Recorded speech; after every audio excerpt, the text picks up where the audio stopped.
Oi, tudo bom? Sou Júlio do Fortuna Arcana, professor de tarô e tarólogo, e eu quero começar uma série de vídeos aqui sobre o assunto que eu mais gosto de ensinar, sobre o assunto que é, digamos assim, a minha especialidade. Há mais de 10 anos eu estou estudando ele, tenho curso sobre esse assunto, ensino o tarô de acordo com essa ótica, que é a história do tarô.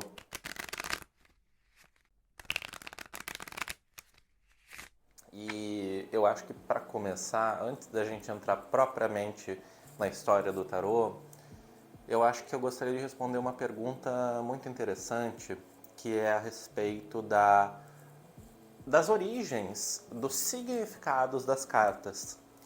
Por que o mago significa o que ele significa? O que é papisa, o que é? E, claro, não vou ter como falar de cada um, mas eu acho que é interessante que a gente sempre pense a partir da seguinte ótica, que é o que estava acontecendo no mundo no momento em que o tarô surge. O tarô como a gente conhece, ele surge no século XV lá na Itália. Tá? Esse período é a Baixa Idade Média, pouco antes de entrar no Renascimento.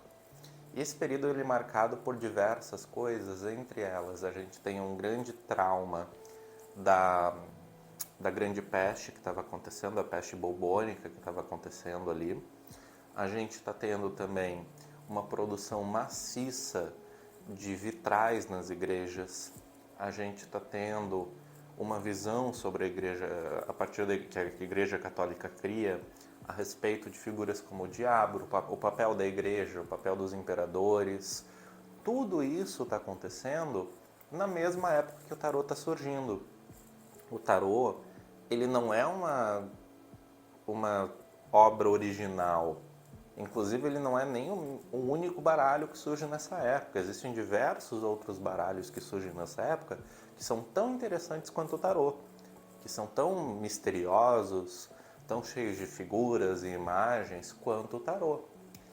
O tarô, inclusive, ele passa por muitas transformações, ele demora um pouco para ter esses 22 arcanos maiores que a gente conhece hoje em dia. Nem sempre foi assim, antigamente era menos. Os tamanhos das cartas mudam, o nome de algumas cartas muda, algumas cartas surgem antes, outras surgem depois. Cada carta vai ter sua história específica. Mas existem alguns pontos específicos que valem a pena ser citados. Um, por exemplo, é a literatura. Nessa época, especialmente na Itália, está surgindo um monte de literatura baseada nos contos arturianos. A história da Excalibur, a história do rei Arthur. E esses contos eles eram muito significativos para a sociedade porque eles também tinham uma questão por trás da moral, que é a ideia de... Ela reforçava a moral católica. Esse tipo de conto, esse tipo de lenda que surge, que os italianos ficam bem fãs, e a partir desse tipo de... Ó, o gato! Desse tipo de história começa a surgir outros contos baseados nisso, isso também está ali ligado ao tarô. Da mesma maneira, a gente está tendo muita produção artística falando sobre as virtudes e os vícios, por exemplo. Se a gente olha na Capella degli Scrovegni, em Padova, na Itália, que é uma capela que foi pintada cheia de afrescos pelo Giotto, que é conhecido como o pai da pintura renascentista, a gente vai ter os arcanos do tarô ali. A gente tem simplesmente as cartas que representam as virtudes e os vícios.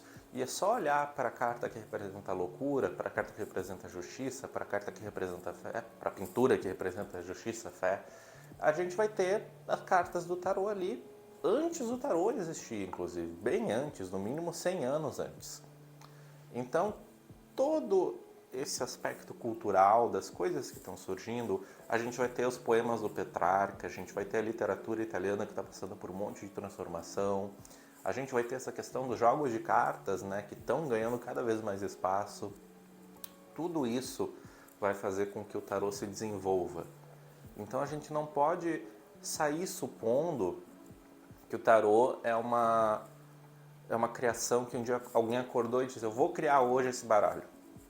Não, a gente está lidando com um produto da paciência dos séculos. Isso é extremamente importante que a gente tenha em mente. A gente não é uma criação artificial, ela é mais natural e tem o seu tempo e a gente tem que lidar com isso, a gente precisa entender isso. Quanto melhor a gente entende esse aspecto, inclusive, mais a gente vai compreender o significado de cada uma das cartas. Quando eu olho para a carta da papisa, por exemplo, e vejo que ela tem a sua relação com a virtude da fé e com as representações que a igreja fazia da própria ideia da igreja, e a gente vai ver a igreja como ela era representada e é até hoje. Se tu vai no Vaticano, tu vai ter várias pinturas sobre isso. A igreja era representada como uma mulher sentada com um livro, geralmente uma Bíblia, uma coroa, uma tiara papal, ela vai ter um cetro. Isso é a papisa, gente. Então, no momento que eu vou entendendo esses valores culturais e artísticos daquela época e como eles vão mudando, aí eu entendo muito mais. Falar do diabo, falar do rei, falar da rainha, isso não é o tarô que inventa. Falar da morte, falar do pendurado, que vai falar das punições, falar da torre, que vai falar na realidade dos grandes acidentes, né, dos raios que caem. Isso a gente não está falando de nada original. Então o tarô ele é só o quê? Um produto de uma época, como tudo. A gente não pode descolar o tarô do mundo.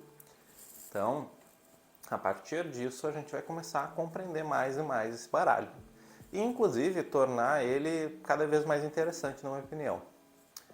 Então, não deixa de seguir aqui o Fortuna Arcana, dar likezinho nesse vídeo, pra gente sempre falar cada vez mais aqui de história do tarô. Deixa a tua dúvida em relação à história do tarô para eu gravar um vídeo nas próximas. E vamos seguir.